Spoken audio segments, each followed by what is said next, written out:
GMR airport infra का support, resistance indicator, market cap, high low, P ratio सब कुछ। तो मैंने GMR एयरपोर्ट इंफ्रा का चार्ट ओपन कर लिया और मैं ज़्यादा देरी ना करते हुए इस वीडियो को स्टार्ट करती हूँ। तो पहले मैं आपको सपोर्ट बता दूंगी, इसका सपोर्ट कहाँ पे है। तो मैंने सपोर्ट ड्रॉ कर लिया है और ऊपर जो है हम रेजिस्टेंस ड्रॉ कर लेंगे। ऊपर का जो रहता है पैटर्न के ऊपर जब हम लाइन ड्रॉ करते हैं उसको रेजिस्टेंस कहते हैं, और नीचे का जो एक पैटर्न में होल्ड करके रखता है उसके नीचे जब हम एक लाइन मारते हैं तो उसको सपोर्ट कहते हैं। तो अगर आप नीचे का ये यू पैटर्न टाइप देख रहे हो, यहाँ पर यू पैटर्न बना है टाइप, उसके ऊपर का जो लाइन है वो है हमारा रेजिस्टेंस। जब इस रेजिस्टेंस को ब्रेकआउट दिया ना, मतलब ब्रेकआउट देने के बाद मार्केट ऊपर ही है, उसके नीचे ब्रेकडाउन अभी तक नहीं दिया है, तो एक ही रेंज में है, तो इसे हम बॉक्स पैटर्न में भी आपको बताएंगे बाद में। पर यहाँ पर नीचे जो है हमारा सपोर्ट है, सपोर्ट तक आने का आपको सिर्फ थोड़ा वेट करना है, या तो नहीं भी आया तो भी चलेगा। अगर इसके ऊपर 93 का हमारा हाई रेजिस्टेंस है, इसके ऊपर जब ब्रेकआउट देगा तो आप बाय कर लेना, या तो फिर नीचे सपोर्ट तक आया मार्केट तब तक वेट भी कर सकते हो आप। तो अभी मैं इस ऊपर का जो रेंज है इसमें आपको बॉक्स पैटर्न ड्रॉ करके दिखाऊंगी। मेनली जो बॉक्स पैटर्न का काम क्या रहता है तो मैं आपको बता देती हूँ। बॉक्स पैटर्न जो रहता है उसमें जो कैंडल स्टिक्स रहते हैं वो एक ही पैटर्न में होल्ड करते हैं, एक ही जगह पे होल्ड करके रखते हैं, और फिर मार्केट अभी दिख रहा है आपको एक ही रेंज में, तो शायद सपोर्ट तक आएगा, वो ब्रेकडाउन तो नहीं देगा क्योंकि वो उसके हाई में अभी, और यहाँ तक आएगा, ये नीचे का सपोर्ट है और फिर ऊपर जाएगा मार्केट। अभी मैं आपको बता रही हूँ यहाँ पे स्ट्रॉन्ग सपोर्ट्स के बारे में। तो ये जो मैं 2 पॉइंट्स ऐसा डाला है यहाँ पर, तो ये जो है हमारा स्ट्रॉन्ग सपोर्ट है, जितना रहेगा उतना अच्छा है। तो यहाँ पे अभी 3 पॉइंट्स कर लिए मैंने, ये जो है हमारा स्ट्रॉन्ग सपोर्ट है। और बॉक्स पैटर्न आपको दिख रहा है, बॉक्स पैटर्न बहुत ही इंपॉर्टेंट है। बॉक्स पैटर्न जो रहता है ना, तो 100% चांस रहता है कि मार्केट ऊपर ही जाता है, वो नीचे नहीं जाता। टाइम फ्रेम लिया था इसमें 1 डे का, तो इसमें आपको दिख रहा है 1 डे का अप्रोक्स 3 मंथ तक इसने होल्ड करके रखा था एक ही पैटर्न में। अभी मंथली टाइम फ्रेम में आपको बताऊंगी मैं, मंथली टाइम फ्रेम में आपको पूरा क्लियर शो होगा कि कितने सारे कैंडल्स वगैरह बने, और मैं आपको इसमें एक्सप्लेन करूंगी उसी बॉक्स पैटर्न को अच्छे से। तो ये कंपनी 2007 की है, और यहाँ पर देखो मैंने पिछले बार रेजिस्टेंस और सपोर्ट पिछले 1 डे के टाइम फ्रेम में किया था, यहाँ पर भी आपको दिख रहा है वो ब्रेकआउट दिया इस लाइन के ऊपर, नीचे की जो लाइन है हमारी लाइन, यानी नीचे का जो सपोर्ट है उसके ऊपर। अभी जो इसका सबसे बड़ा हाई है तो ये अप्रोक्स 122 रुपीज़ का है, 122, यानी इसके ऊपर जब मार्केट और भी जाएगा ना तो और भी ऊपर जाएगा मार्केट, क्योंकि ये 2007 और अभी 2024 चल रहा है, यानी 16 ईयर्स शायद। तो अभी मैं इसमें बॉक्स पैटर्न आपको उसी तरह से बता देती हूँ ताकि आपको समझ में आए कि बॉक्स पैटर्न एक्चुअल में काम कैसे करता है। तो मैंने यहाँ पे बॉक्स पैटर्न फिर से ड्रॉ कर लिया है, और ये देखो पूरा एक रेंज में है मार्केट, तब से लेके पूरे एक रेंज में, यानी एक ही पैटर्न में। जब इस बॉक्स पैटर्न को ब्रेकआउट देगा तो मार्केट ऊपर जाएगा। और ये जो है ना, मैंने अभी आपको बताया 2007 की कंपनी है, स्टार्टिंग इसकी 2007 में हुई थी और अभी चल रहा है 2024, यानी 16 ईयर में इतने सारे कैंडल्स बने, वो भी एक बॉक्स पैटर्न के अंदर होल्ड किया, मतलब एक ही बॉक्स पैटर्न के अंदर है, अभी तक इसको ब्रेकआउट नहीं मिला है। तो सोच लो जब इसको ब्रेकआउट मिलेगा तो ये कितनी ऊपर जाएगी कंपनी। तो मैं अभी आपको इंडिकेटर्स के बारे में बताऊंगी। पहले इंडिकेटर सिलेक्ट कर लेना है और फिर SMA लिखना है। SMA यानी सिंपल मूविंग एवरेज, आपको फर्स्ट टॉप पे दिख जाएगा, ये उल्टा लिखा है मूविंग एवरेज सिंपल, वही मतलब सिंपल मूविंग एवरेज होता है। और फिर आपको सेटिंग में जाना है SMA के, और यहाँ पे SMA जो है इसको हम 100 पे सिलेक्ट कर लेंगे। तो इसका मेन रीज़न है 100 क्यों सिलेक्ट करना है, कि 100 सिलेक्ट क्यों करते हैं हम, लॉन्ग टर्म के लिए ज़्यादा करते हैं, और जो SMA 100 रहता है ना वो गोल्डन माना जाता है इसमें लॉन्ग टर्म के लिए। तो मैंने 1 मंथ का टाइम फ्रेम ले लिया था और इसमें मैंने ले लिया है SMA। और यहाँ पर ब्लू कलर की जो लाइन दिख रही है, अभी मैंने आपको इसकी थिकनेस बढ़ा दी, अभी ये ब्लू कलर की लाइन है, ये है हमारा SMA। तो SMA जो है हमारी गोल्डन लाइन मानी जाती है। SMA यानी सिंपल मूविंग एवरेज, मैंने अभी आपको बताया। SMA यानी आप नोट डाउन कर लेना, सिंपल मूविंग एवरेज। ओके, अभी आपको यहाँ पे दिख रहा है सिंपल मूविंग एवरेज जो है, पहले जो था ना ये सिंपल मूविंग एवरेज ये ऊपर था और फिर इसके नीचे बना, ये सिंपल मूविंग एवरेज ऊपर था और फिर नीचे बना, और जो 100 हमने लिया है इसको हम गोल्डन मानते हैं, मैंने अभी आपको बताया। सिंपल मूविंग एवरेज के ऊपर अभी ये जो आपको कैंडलस्टिक पैटर्न्स दिख रहे हैं और सिंपल मूविंग एवरेज इसके नीचे दिख रहा है।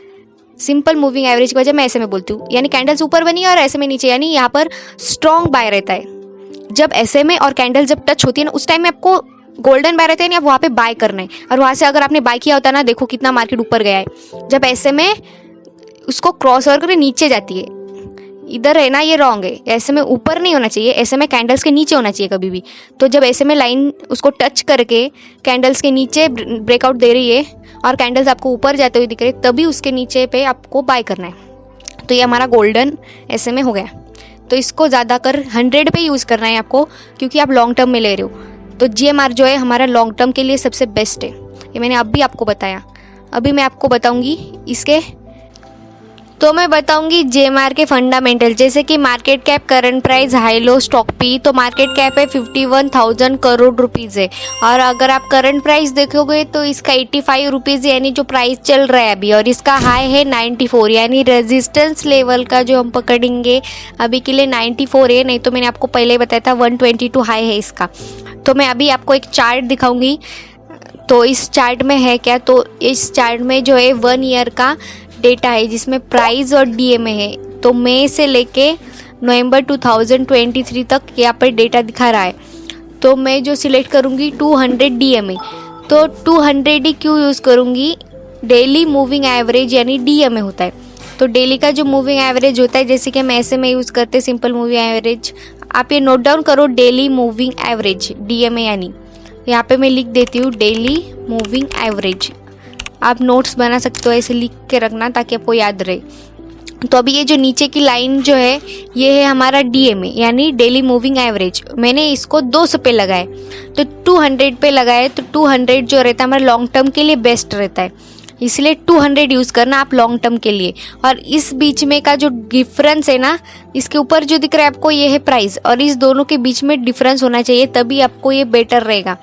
और ये दोनों जब टच होंगे लाइन में, तो उस टाइम पे आपको बाय करना अच्छा रहता है। तो अभी फिर देखो वहाँ पे टच हुआ, उसके बाद जो है ना प्राइस ऊपर ऊपर चलती गई, यानी DMA से डिफरेंस होता गया। जहाँ पे टच हुआ तो वहाँ पे आपको जल्दी बाय कर लेना चाहिए। तो अभी मैं आपको बताऊंगी शेयर होल्डिंग पैटर्न। तो शेयर होल्डिंग पैटर्न एक्चुअल में है क्या, जो पूरे इन्वेस्टर्स इसमें इन्वेस्ट करते हैं पैसे, तो उनके बारे में होता है, जैसे कि promoter, FI, DI, public, others, इन सब के बारे में टोटल एक सर्कल रहता है। तो ये है हमारा शेयर होल्डिंग पैटर्न। तो मैं इसके बारे में आपको पूरा एक्सप्लेनेशन करूँगी कि ये है क्या एक्चुअल में।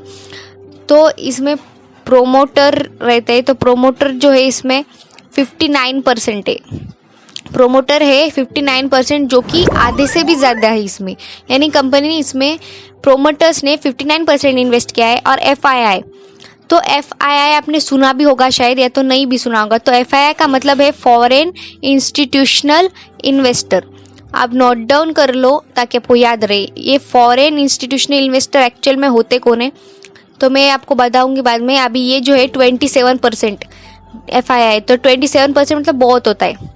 जो विदेशी रहते हैं ना, मतलब फॉरेन्स के, वो जो इन्वेस्ट करते हैं उसको FII बोलते हैं। अभी DII है क्या वो भी बताऊंगी, पहले हम आप पब्लिक देख लेंगे। जो हम आम आदमी है वो 8% है, इसमें 8% मैंने यहाँ पे दिखाया आपको, 8% लिखा है। और लास्ट में जो हमारे DI है, DI यानी डोमेस्टिक इंस्टीट्यूशनल इन्वेस्टर। फिर से मैं बता देती हूँ, डोमेस्टिक इंस्टीट्यूशनल इन्वेस्टर यानी जो इंडिया कंट्रीज के लोग हैं जो इन्वेस्ट कर रहे हैं स्टॉक पे, उनको बोलते हैं डोमेस्टिक इंस्टीट्यूशनल इन्वेस्टर। अगर वही इन्वेस्टर USA के होंगे और वही के लोग जो इन्वेस्ट कर रहे होंगे उसमें, तो उनको DIIs कहते हैं, जो मतलब बड़े बड़े अमाउंट में पैसे लगाते हैं स्टॉक्स में, तो उन्हें कहते हैं डोमेस्टिक इंस्टीट्यूशनल इन्वेस्टर। तो मैं अभी आपको प्राइस चार्ट के बारे में बताऊंगी। तो मैंने प्राइस चार्ट 1 ईयर का लिया है ताकि आपको पूरा रिटर्न समझ में आए। तो इसका रिटर्न है 94% 1 ईयर का। तो ये ऑल टाइम ग्रोथ में रही है 1 ईयर में। अगर आप अप्रैल का देखोगे तो 44, फिर जुलाई में थोड़ा सा कम हुआ था 1 रुपीज़ यानी 43, फिर 64 अगस्त पे, और डायरेक्टली जब आप अगस्त से दिसंबर में आओगे तो वो 77 रुपीज़ हो गया था। और बीच में फिर 86 हुआ जनवरी में। फिर अगर आप फेब्रुवरी के 19 डेट में आएंगे तो वहाँ पे सबसे हाई बना इसका 92 रुपीज़, जो 1 ईयर का डेटा के हिसाब से, और अभी 85 चल रहा है, यानी जो 92 रुपीज़ है वो अभी के लिए इसमें हाई है। तो यहाँ पे आप रेजिस्टेंस मार सकते हो कि जब इसके ऊपर हाई मतलब क्रॉस ब्रेकआउट देगा तब आपको क्या करना है, बाय करना है। तो ये ऊपर का 92 का जो है वो हमारा रेजिस्टेंस रहेगा। और उसके बाद जो है मैं बताने वाली हूँ PB चार्ट। तो एक्चुअली PB चार्ट जो है वो क्या है तो उसके बारे में बताऊंगी। लॉन्ग टर्म के लिए है PB चार्ट, तो मैंने 1 ईयर का यहाँ पर लिया है। और PB चार्ट का मतलब होता है प्राइस टू बुक। यहाँ पर आपको रेशो शो होता है PB का, यानी प्राइस टू बुक का रेशो शो होता है यहाँ पर मई 2023 से लेके फरवरी 2024 यानी इस साल का फरवरी महीने तक का इसमें रेशो है। तो ये 1 ईयर का है, लास्ट 1 ईयर का। और PB चार्ट का रेशो आपको यहाँ पर शो हो रहा है 1.13। और ये पीबी चार्ट जो है ग्रोथ में ही रहती है। तो पीबी चार्ट है, फिर 2 हो रहा है, 2 पॉइंट में आ रहा है रेशो, फिर 2.30 आ रहा है, फिर 2 पॉइंट बीच में 18 आ गया, तो इसका हाई जो है 2.13। ये जितना ज़्यादा रहेगा उतना आपके लिए अच्छा है। यहाँ पर 1.1 से 2.18 आ गया, तो यहाँ पर आपको प्रॉफिट है, यानी लोग ज़्यादा खरीद रहे हैं इस स्टॉक को। ओके, तो ये था हमारा पूरा एक्सप्लेनेशन। तो अगर आपको मेरी वीडियो पसंद आए तो ज़रूर सब्सक्राइब करके जाना, नोटिफिकेशन बेल ऑन करना। और मेरी वीडियो इस बार बहुत लेट हो गई क्योंकि मेरे एग्जाम्स चालू थे, सो सॉरी। और प्लीज़ ऐसे वीडियो देखने के लिए सब्सक्राइब करके जाना।